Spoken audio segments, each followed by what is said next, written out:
సత్య జీవ మార్గం, సత్య జీవ మార్గం, ఇది సత్య జీవ మార్గం.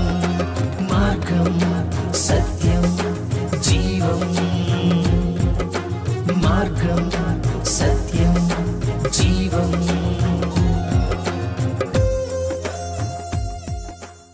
ప్రభును ప్రియరక్షకుడైన యేసుక్రీస్తు నామములో మీ అందరికీ నా హృదయపూర్వక వందనాలు. సత్యజీవ మార్గం అనే ఆధ్యాత్మిక కార్యక్రమానికి మీకు అందరికీ స్వాగతం. ప్రియులరా, ఈ కార్యక్రమంలో దేవుని యొక్క వాక్యాన్ని ధ్యానం చేసుకోబోయే ముందు చిన్న ప్రార్థన చేసుకుందాం.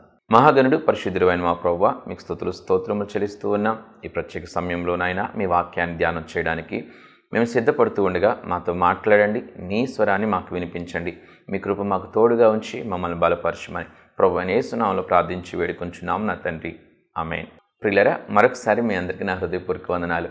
నేటి వాక్య భాగంలో మనం ధ్యానం చేయబోయే అంశం, నేను ఎల్లప్పుడూ యెహోవాను సన్నుతించెదను. దేవుని గూర్చిన స్తుతి ఎల్లప్పుడూ కూడా మన నోట ఉండాల్సిన అవసరం ఉంది. సో దావీదు భక్తుడు అన్న ఈ మాటని ఈరోజు మనం ధ్యానం చేస్తూ ఉన్నాం. ఇది విశ్వాసంతో కూడుకున్నదిగా ఉంది కాబట్టి ఎక్కువగా ఈ వాక్య భాగంలో విశ్వాసం గురించి మనం నేర్చుకోబోతూ ఉన్నాం.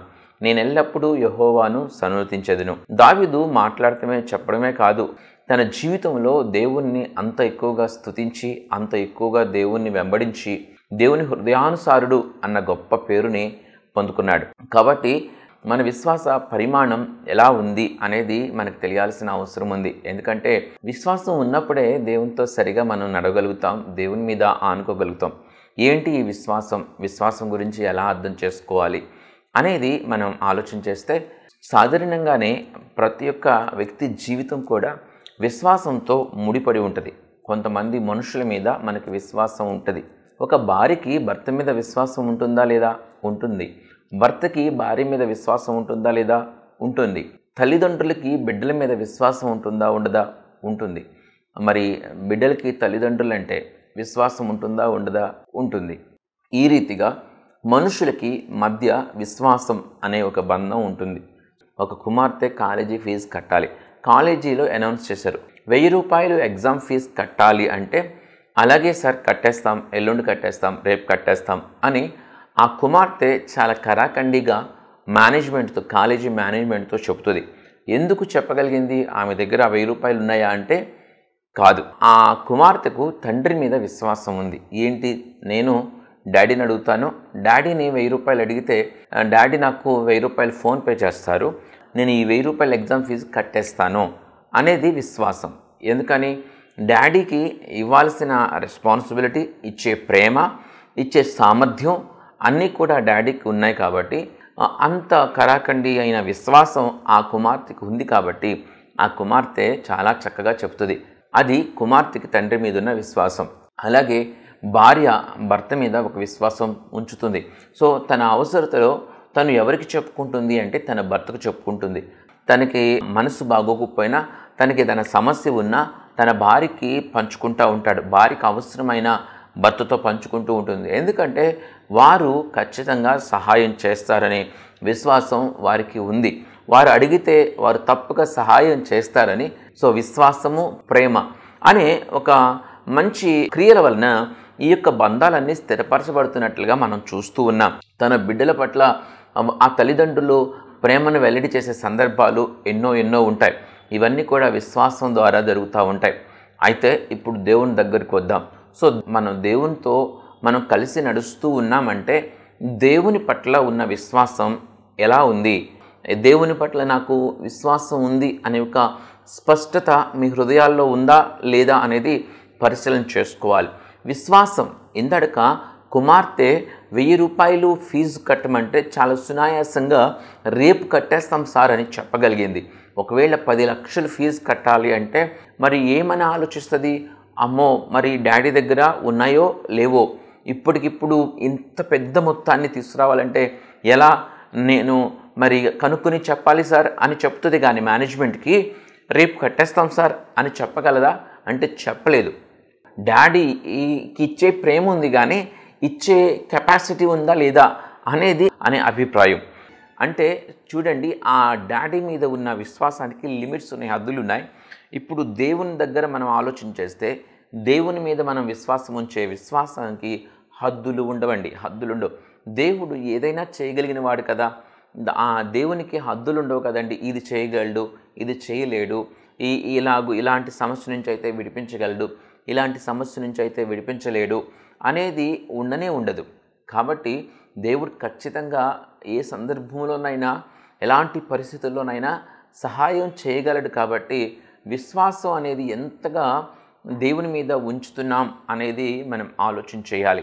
34వ కీర్తన మొదటి వచనం మొదటి మాట, నేను ఎల్లప్పుడూ యెహోవాను సన్నుతించెదను, నేను ఎల్లప్పుడూ యెహోవాను సన్నుతించెదను. ఆయన ముఖము తట్టు చూచువారు, ఆయన తట్టు చూచువారు ఎన్నడూ కూడా సిగ్గునందరు, ఎన్నడూ కూడా తలదించుకోవాల్సిన పరిస్థితి రాదు. ఆయన తట్టు చూడడం అంటే, ఆయన తట్టు చూడడం అన్నా కూడా ఆయన మీద విశ్వాసం ఉంచి ప్రభువా నాకు సహాయం చేయి అని అడగడం, ఆయన్ని అడగడం.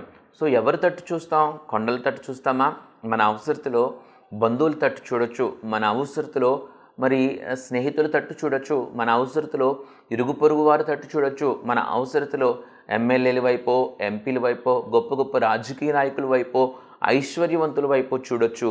కానీ నీవు దేవుని తట్టు చూస్తున్నావా? దేవుని మీద అలాంటి విశ్వాసం ఉందా? మొట్టమొదట నీకు అవసరత ఏర్పడినప్పుడు నీవు దేవుడు గుర్తొస్తున్నాడా, లేకపోతే ఒక అక్కో, ఒక అన్నో, లేకపోతే ఒక బాబాయో, ఒక పెదనానో ఎవరు గుర్తొస్తున్నారు? దేవుడు నీకు గుర్తొస్తున్నాడు అంటే, దేవుణ్ణి నీవు ప్రార్థిస్తున్నావు అంటే, దేవుని మీద నీవు ఆధారపడుతున్నావు అంటే నీవు కొంచెము దారిలో ఉన్నావు అని అర్థం, కొంచెం విశ్వాసం నీలో ఉంది అని అర్థం.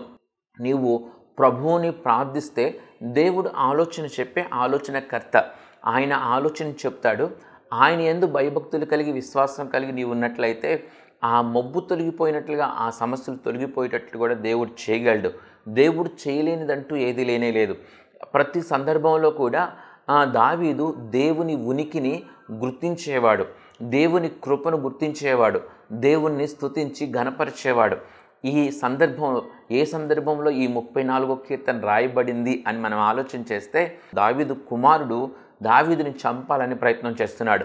అబ్షాలోము దావీదుని చంపాలని ప్రయత్నం చేస్తూ ఉన్నప్పుడు ఒక చోటకి వెళ్ళినాక ఇక తప్పించుకునే పరిస్థితి లేక అబ్షాలోము చేతికి ఈ యొక్క దావీదు దొరికిపోయే పరిస్థితి వచ్చినప్పుడు దావీదు మరి మనసు స్థిమితం లేని వ్యక్తిగా, మరి పిచ్చివానిగా నటిస్తాడు. నటించిన దాన్ని బట్టి అబ్షాలోము మరి ఇక పిచ్చోడైపోయాడు, నాన్న ఇక సింహాసనం కోసం రాడని అనుకున్నాడో, మరి తనకు అడ్డుండదు అనుకున్నాడో ఏమో, కానీ ఆ యొక్క దావీదుని చంపుకోకుండా విడిచిపెట్టేస్తాడు. వాస్తవానికి దావీదు అబ్షాలోముని చంపేయాలనుకుంటే చంపగలడేమో, చంపేసే శక్తి లేదా అంటే గొల్యాతును జయించిన వాడు ఎక్కడికి వెళితే అక్కడ విజయాలు వచ్చేవాడు. ఒక కొడుకుని, ఒక రాజు ఎదురు తిరిగిన కొడుకుని చంపలేడా అంటే చంపగలడు. కానీ దావీదు చాలా విలువలు కలిగిన వ్యక్తిగా మనకు కనిపిస్తాడు.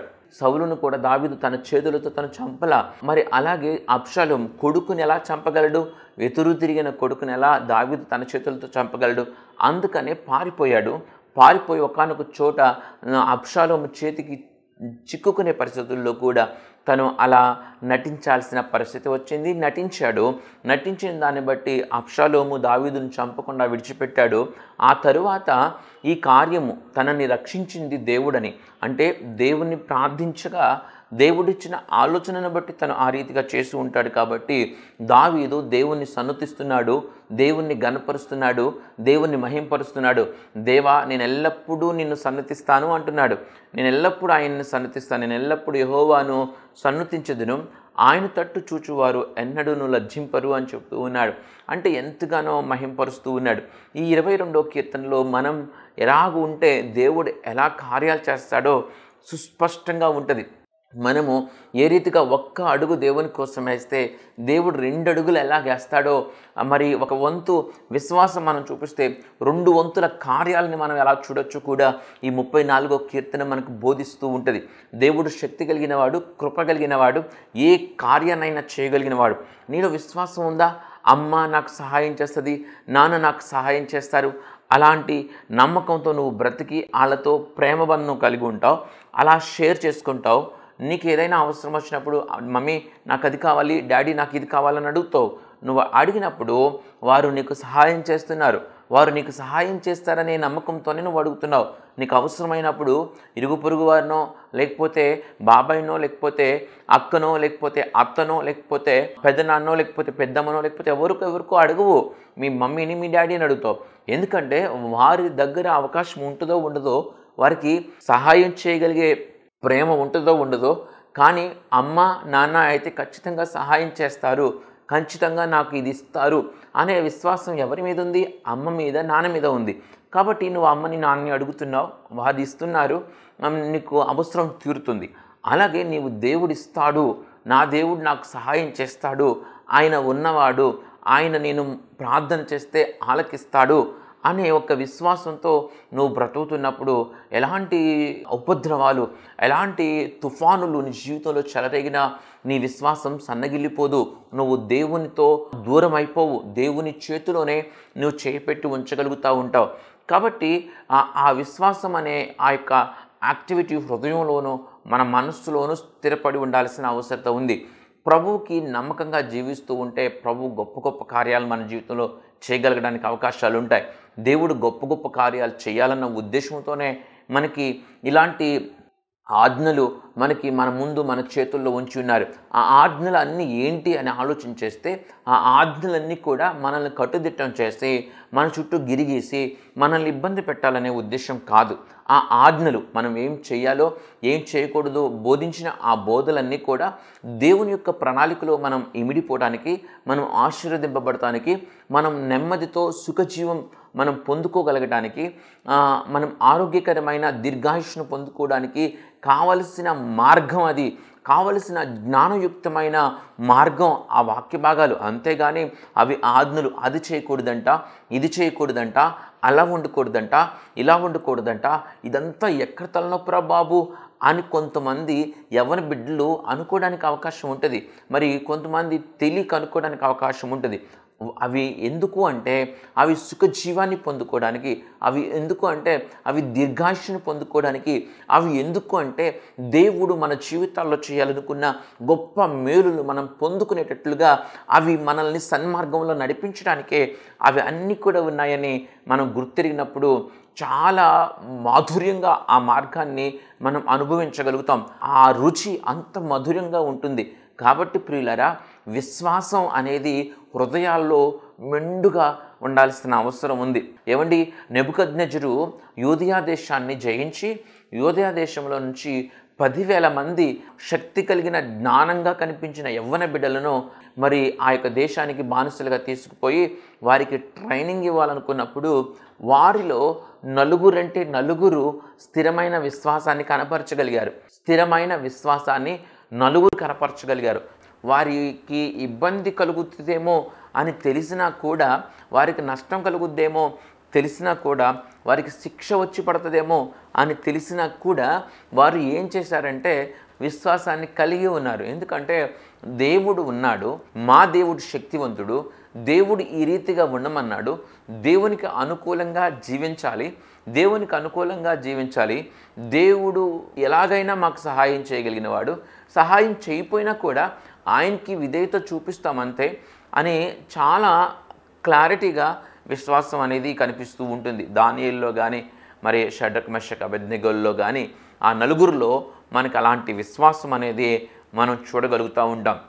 మన జీవితాల్లో కార్యాలు చేయగలిగిన వాడు, మనకి నిత్యత్వాన్ని ఇస్తానన్న ఆయన మాటలు చాలా అంటే చాలా నమ్మదగినవి ప్రియులారా. సరైన విశ్వాసం లేకోకుండా చర్చిలకు వెళ్ళి వస్తూ ఉన్నారేమో, కానీ దేవుడు కార్యాలు చేయగలిగిన వాడు అని మనం నమ్మాలి. నేను ఎల్లప్పుడూ యెహోవాను సన్నుతించెదను, నిత్యము ఆయన కీర్తి నా నోట నుండును. యెహోవాను బట్టి నేను అతిశయించుచున్నాను. ఏమంటున్నాడు దావీదు? యెహోవాను బట్టి నేను అతిశయించుచున్నాను. నేను రాజును కాబట్టి అతిశయిస్తున్నాను అనలా, నాకు చాలా ఐశ్వర్యం ఉంది కాబట్టి నేను అతిశయిస్తున్నాను అనలా. మనము చాలామంది మనుషులు వారు కలిగి ఉన్న ఐశ్వర్యాన్ని బట్టి అతిశయిస్తుంటారు. వారు కలిగి ఉన్న కారులను బట్టి, బిల్డింగులను బట్టి, స్థలాలను బట్టి అతిశయిస్తుంటారు. వారు కలిగి ఉన్న చక్కటి భర్తను బట్టి, చక్కటి భార్యను బట్టి, మంచి తల్లిదండ్రులను బట్టి అతిశయిస్తూ ఉంటారు. వారు కలిగి ఉన్న బిడ్డలను బట్టి, నా కొడుకు అది, నా కూతురు ఇది అని బిడ్డలను బట్టి అతిశయిస్తుంటారు. ఏమండి, వారి యొక్క సేవను బట్టి అతిశయిస్తుంటారు. వారి యొక్క పరిచర్యను బట్టి అతిశయిస్తుంటారు, వారికి ఉన్న ఆరోగ్యాన్ని, వారికి ఉన్న బలాన్ని బట్టి అతిశయిస్తుంటారు. కానీ దావీదు అంటున్నాడు, ఒక మహారాజు అంటున్నాడు, నేను యెహోవాను బట్టి అతిశయిస్తున్నాను అంటున్నాడు. యెహోవాను బట్టి అతిశయిస్తున్నాడు. ఒక రాజు యెహోవాను బట్టి అతిశయిస్తూ ఉంటే నువ్వు దేనిని బట్టి అతిశయిస్తున్నావు? నువ్వు దేనిని బట్టి మురిసిపోతున్నావు? నువ్వు దేనిని బట్టి ధైర్యంగా ఉంటున్నావు? యెహోవాను బట్టి నువ్వు ధైర్యంగా ఉంటున్నప్పుడు, యెహోవాను బట్టి నువ్వు అతిశయిస్తున్నప్పుడు, దేవునిని బట్టి నువ్వు ధైర్యంగా ఉండి అతిశయిస్తున్నప్పుడు, అది కదా విశ్వాసం, అది కదా విశ్వాసపు క్రియ. మరి విశ్వాసపు క్రియ అంటే ఆ ప్రియులరా మనకి సుస్పష్టంగా తెలుస్తుందండి.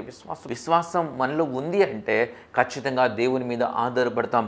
విశ్వాసం మనలో ఉంది అంటే ఖచ్చితంగా దేవుడు వద్దన్నవి మనం మానేస్తాం. విశ్వాసం మనలో ఉంది అంటే దేవుడు చేయమన్న వాటికి మనం చేయటానికి పరితపిస్తూ ఉంటాం. విశ్వాసం ఉంది అంటే మన సమస్యలో, మన ఇబ్బందుల్లో మనం దేవునికి మొట్టమొదట మొరపెట్టే వారంగా ఉంటాం. ఆయన తట్టు చూసే వారంగా ఉంటాం. బంధువుల తట్టు, స్నేహితుల తట్టు చూచే కంటే మనం దేవుని తట్టు చూస్తే ఆలోచనకర్త అయిన దేవుడు సమయానికి అనుకూలమైన ఆలోచన అనుగ్రహించి మరి దేవదూతల్ని సైతం నీ కొరకు అపాయింట్ చేసి నీకు సహాయం చేసేటట్లుగా ఆయన చేయగలడు. కాబట్టి ప్రార్థన చాలా ప్రాముఖ్యం, విశ్వాసం చాలా ప్రాముఖ్యం.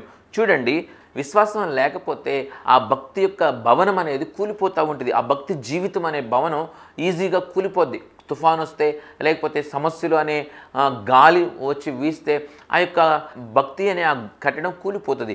ఈ భక్తి అనే కట్టడం కూలకూడదంటే ఆ విశ్వాసం అనేది చాలా స్థిరంగా ఉండాల్సిన అవసరం ఉంది. ఎందుకని ఇది అర్థం చేసుకోవాలంటే మనిషి జీవితం చాలా చాలా మలుపులు తిరిగే అవకాశం ఉంది. మనం మనుషులు మరి ఏ చెట్టుకి ఆ గాలి అన్నట్లు ఎవరికి కష్టాలు వారికి ఉంటాయి, ఎవరి జీవితాలు వారికి ఉంటాయి. సో నువ్వెంత మంచి భార్య నీకు ఉండొచ్చు, మంచి భర్త నీకు ఉండొచ్చు, మంచి తల్లిదండ్రులు నీకు ఉండొచ్చు, నీకు ఐశ్వర్యం ఉండొచ్చు, నీకు ఆరోగ్యం ఉండొచ్చు, ఇంకేదో సమస్య నీకు రావచ్చు, నీకు ఇబ్బంది అవ్వచ్చు, నీ బిడ్డలు నీకు సమస్యాత్మకంగా ఉండొచ్చు, నీ బిడ్డలు మాట వినకపోవచ్చు, నీ బిడ్డలకి వ్యసనాలు ఉండొచ్చు, లేకపోతే నీ బిడ్డలు వజ్రాలు, నీ బిడ్డలు మంచోళ్ళైనా, నీ భర్త మంచోడైనా, నీకు ఐశ్వర్యం ఉన్నా నీకు ఆరోగ్యం బాగోకపోవచ్చు. అలాగూ ఎన్ని రకాలైన విషయాలు బాగున్నా కూడా ఏదో ఒక సమస్య మనిషికి రావచ్చు, ఏదో ఒక సమస్య మనిషికి ఉండొచ్చు. ఎందుకు ఈ విషయాన్ని మనం అర్థం చేసుకోవాలంటే ఏ ఒక్కరి జీవితం కూడా సాఫీగా సాగిపోదు. మనిషి జీవితంలో ఏదో ఒక లోటు, ఏదో ఒక ఇబ్బంది కలిగే అవకాశాలు ఎక్కువ ఉంటాయి. ఆ పరిస్థితుల్ని, ఆ యొక్క విషయాలన్నింటినీ దేవుని మీద ఆధారపడతాం. సమస్యలు మనకి చెప్పి రావు. ఒక్కొక్కసారి మనం జాగ్రత్తగా ఉంటాం, ఎంతో జాగ్రత్తగా ఉంటాం, కానీ సమస్య రావచ్చు. సమస్యలు రావని కాదు, కానీ సమస్యలు వస్తే దేవుడు తోడుగా ఉంటాడని మనం విశ్వసించాల్సిన అవసరం ఉంది. ఖచ్చితంగా దేవుడు తోడుగా ఉంటాడు, ఖచ్చితంగా దేవుడు విడిపిస్తాడు, దేవుడు కాపుదలిస్తాడు. మనిషి జీవితంలో చాలా సమస్యలు రావచ్చు. ఏ సమస్యకైనా కూడా పరిష్కారం చూపించగలిగిన గొప్ప దేవుడు మన దేవుడు. కాబట్టి దేవుని మీద ఆధారపడటం, దేవుని బట్టి అతిశయించడం, దేవుని పట్ల విశ్వాసం కలిగి ఉండటం, దేవుని మీద ఆనుకోవడం చాలా ప్రాముఖ్యం అండి. దేవుని మీద ఆనుకోవడం చాలా ప్రాముఖ్యం. అందుకనే భక్తుడు అంటున్నాడు, నేను ఎల్లప్పుడూ యెహోవాను సన్నుతించెదను. యెహోవాను బట్టి అతిశయించాల్సిన అవసరం ఉంది. మనం కలిగి ఉన్న వ్యాపారాలను బట్టి, మనం కలిగి ఉన్న ఉద్యోగాలను బట్టి, మనం కలిగి ఉన్న ఆస్తిపాస్తులను బట్టి, ఆరోగ్యాన్ని బట్టి కాదు, యెహోవాను బట్టి మనం అతిశయించాల్సిన అవసరం ఉంది. సో నేను ఎల్లప్పుడూ యెహోవాను సన్నుతించెదను, నిత్యము ఆయన కీర్తి నా నోట నుండును. యెహోవాను బట్టి నేను అతిశయించుచున్నాను, దీనులు దానిని విని సంతోషించుదురు. 4వ వచనం, నేను యెహోవా యొద్ద విచారణ చేయగా ఆయన నాకు ఉత్తరం ఇచ్చెను, నాకు కలిగిన భయములన్నిటిలో నుండి ఆయన నన్ను తప్పించెను. దేవుని సన్నిధిలో దేవుని దగ్గర మొరపెట్టి, ప్రభువా నాకు ఇలా ఉంది, సహాయం చేయి, నాకు ఆలోచన చెప్పు అని ప్రార్థన చేస్తే దేవుడు ఆలోచన చెప్తారు. 5వ వచనం, వారు ఆయన తట్టు చుడిగా వారికి వెలుగు కలిగెను, వారి ముఖములెన్నడూ లజ్జింపకపోవను. ఈ దీనుడు మొరపెట్టగా యెహోవా ఆలకించెను, అతని శ్రమలన్నిటిలో నుండి అతన్ని రక్షించెను. యెహోవా యందు భయభక్తులు గల వారి చుట్టూ ఆయన దూత కావలి ఉండి వారిని రక్షించును. యెహోవా యందు భయభక్తులు, దేవుని యందు భయభక్తులు గల వారి చుట్టూ అంట దేవుని దూత కావలి ఉండి వారిని రక్షిస్తుంది అని దేవుని యొక్క వాక్యం చెబుతూ ఉంది. సో దావీదు భక్తుడు ఎంత చక్కగా రాస్తూ ఉన్నాడో, ఏ రీతిగా దేవుని ఆత్మచేత నింపబడి తన అనుభవాల్ని, దేవుడు అనుగ్రహించిన జ్ఞానాన్ని మనకు బోధిస్తూ ఉన్నాడో. యెహోవా యందు భయభక్తులు, దేవుని యందు భయభక్తులు గల వారి చుట్టూ దేవుని దూత కావలి ఉండి వారిని రక్షిస్తుంది అని చెప్పబడిన ఈ మాట చాలా అద్భుతమైనది. ఎందుకంటే దేవుని యందు మనం భయభక్తులు కలిగి జీవిస్తూ ఉంటే, చాలామంది భక్తులు అనబడుతున్న వారు దేవుని మందిరాలకి వెళుతున్న వారిలో భయభక్తులు అస్సలు కనపడటం వల్ల చాలా మందిలో కనపడవండి. వారు ఇష్టానుసారంగా వారు జీవించడానికి, వారి యొక్క ఆశలను వారు తీర్చుకోవడానికి, వారి మనసుకు తోచినట్లుగా నడవడానికి ఎక్కువ ప్రాధాన్యతను వారు కనపరుస్తూ ఉంటారు. ఏమాత్రం భయం లేకుండా, ఏమాత్రం ఆలోచన లేకుండా కూడా వారి ఇష్టాలను నెరవేర్చుకోవడమే, వారి ఆలోచనలు నెరవేర్చుకోవడమే వారికి ముఖ్యంగా. దేవుని గురించిన ఆలోచనే లేకోకుండా దేవుని పట్ల వాళ్ళకి విశ్వాసం ఉందా, అసలు దేవుని పట్ల భయభక్తులు ఉన్నాయా లేవా అనేది మనం ఆలోచించేటట్లుగా అంతగా వారు ప్రవర్తిస్తూ ఉంటారు. కాబట్టి యెహోవా యందు భయభక్తులు కలిగి ఉండటం మనకి క్షేమం. దేవుని యందు భయభక్తులు కలిగి ఉండటం, దేవుని బట్టి అతిశయించడం, దేవుని స్తుతించడం, దేవుని మీద ఆనుకోవడం, ఇవన్నీ కూడా మనకి క్షేమం అండి, మనకి క్షేమం. ఎంతగా మీరు దేవుని మీద ఆనుకుంటున్నారు, ఎంతగా దేవుడు అంటే విశ్వాసం కలిగి ఉంటున్నారు. దేవుని అంటే భయభక్తులు గల వారి చుట్టూ దేవుని దూత కావలి ఉంటుందంట, వారిని రక్షిస్తుందంట. కాబట్టి మనం ఆలోచన చేసి అర్థం చేసుకుందాం. యెహోవా ఉత్తముడని రుచి చూచి తెలుసుకునడి. యెహోవా ఉత్తముడని రుచి చూస్తే కదా తెలిసేది. దేవుని కార్యాలను చూసినాడు కదా గట్టిగా చెప్తాడు. దేవుని కార్యాలని రుచి చూసినప్పుడు దేవుణ్ణి విడవలేం. అలాంటి విశ్వాసం దావీదు దేవుని ఉనికిని గుర్తించాడు. అక్కడిగాన ఒకవేళ నీవో మరొకడు నేనో ఉంటే మనం ఏమనుకుంటాం, అబ్బా నా అంత తెలివైనోడు ఎవడు లేడు, నా అంత జ్ఞానవంతుడు ఎవడు లేడు, నేను చాలా తెలివిగా పిచ్చోడిలాగా నటించాను, చాలా తెలివిగా మనసు భ్రమించినోడిగా నటించాను, అందుకని నా కొడుకు అబ్షాలోము వదిలిపోయాడు అబ్బా అని మనల్ని బట్టి మనం అతిశయిస్తూ ఉంటాం. ఒకవేళ ఆ కొడుకుకి అప్పుడు వదిలేయాలన్న ఆలోచన తెప్పించింది ఎవరు? వదిలేసి వెళ్ళిపోదాం అనే ఆలోచన రాకోకుండా పిచ్చోడైపోయాడు, ఇప్పుడు చంపడం ఇంకా ఈజీ అని చంపేసి వెళ్ళిపోతే చంపేసి వెళ్ళిపోయాడో చంపేసి వెళ్ళిపోలే. మనం అనుకుంటాం మనం సాధించిన మనం ఎంత ఎత్తుకు ఎదుగో, మనం బాగా విజయాలు సాధించినాక, మనం డబ్బు సంపాదిస్తే, మనం ఆరోగ్యంగా ఉంటే, మనకి మంచి కుటుంబం ఉంటే, అబ్బా అంతా నా వల్లే జరిగింది, ఇది అంతా నేను కష్టపడ్డాను, కష్టపడి చదివాను, కష్టపడి సంపాదించాను, అబ్బా నేను చాలా జ్ఞానంగా మంచి వైఫ్ని సెలెక్ట్ చేసుకున్నాను, మంచి హస్బెండ్ని సెలెక్ట్ చేసుకున్నాను అని అన్ని మనల్ని బట్టి మనం జ్ఞానం అనేది చేస్తున్నాం. దావీదు ఆ యొక్క స్తుతి అంతా, ఆ యొక్క మహిమ అంతా, ఘనత అంతా దేవునికి ఆపాదిస్తున్నాడు. దేవా నేను మొరపెట్టాను, నువ్వు నాకు సహాయం చేసావు, నీకు వందనాలు ప్రభువా అంటున్నాడు. యెహోవాను బట్టి అతిశయిస్తున్నాడు, దేవుని బట్టి అతిశయిస్తున్నాడు. చాలా సార్లు మనం మనల్ని బట్టి అతిశయిస్తూ ఉంటాం. యెహోవా ఉత్తముడు అని రుచి చూచి తెలుసుకోడు. దేవుని ఉనికిని గుర్తెరిగిన వాడు దేవుని మహిమపరచగలుగుతాడండి. యెహోవా ఉత్తముడు అని రుచి చూచి తెలుసుకుని ఆయన ఆశ్రయించిన నరుడు ధన్యుడు. యెహోవా భక్తులారా ఆయన యందు భయభక్తులు ఉంచుడి. ఆయన యందు భయభక్తులు ఉంచువానికి ఏమీ కొదువలేదు. సింహపు పిల్లలు లేమి గలవై ఆకలి గొనును, యెహోవాను ఆశ్రయించువానికి ఏ మేలు కొదువై ఉండదు. సింహపు పిల్లలైనా సరే ఆకలి గొనునేమో, కానీ సింహపు పిల్లలకి ఆకలి ఉంటుందా? వాటికి ఆకలి తీరకోకుండా ఉంటుందంటే ఎట్టి పరిస్థితుల్లో వాటికి ఆకలి వేస్తే సింహం ఏం చేయగలదు, తల్లి ఏం చేయగలదు? ఖచ్చితంగా వేటాడి వెంటనే ఆహారం తీసుకురాగలదు.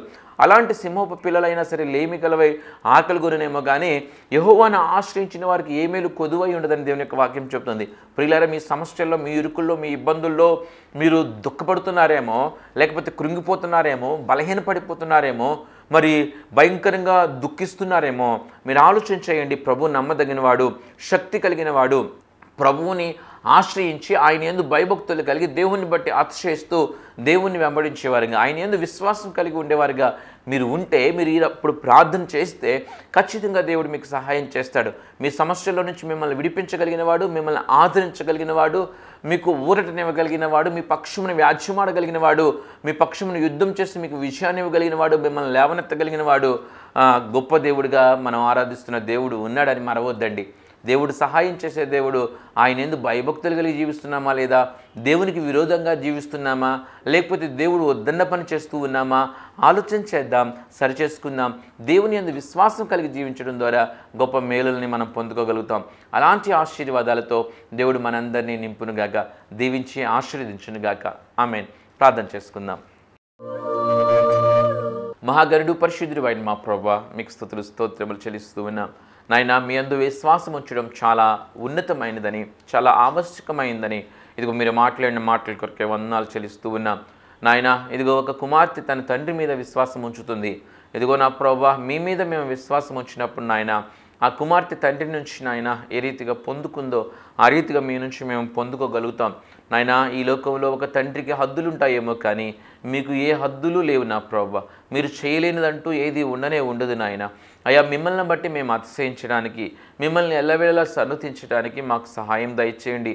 అయ్యా, బిడ్డలు ఎవరు కూడా వారి చదువులను బట్టి, వారి ఐశ్వర్యాన్ని బట్టి, వారు కలిగి ఉన్న ఉద్యోగాలు వ్యాపారాలను బట్టి, వారు కలిగి ఉన్న భార్య భర్తలను బట్టి, తల్లిదండ్రులను బట్టి, గృహాలను బట్టి, కార్లను బట్టి అతిశయించక, ఇదిగో నా దేవుణ్ణి బట్టి అతిశయిస్తున్నానని వారు చెప్పగలిగేటట్లుగా వారి భక్తి జీవితాలు మా భక్తి జీవితాలు ఉండటానికి సహాయం దయచేయండి.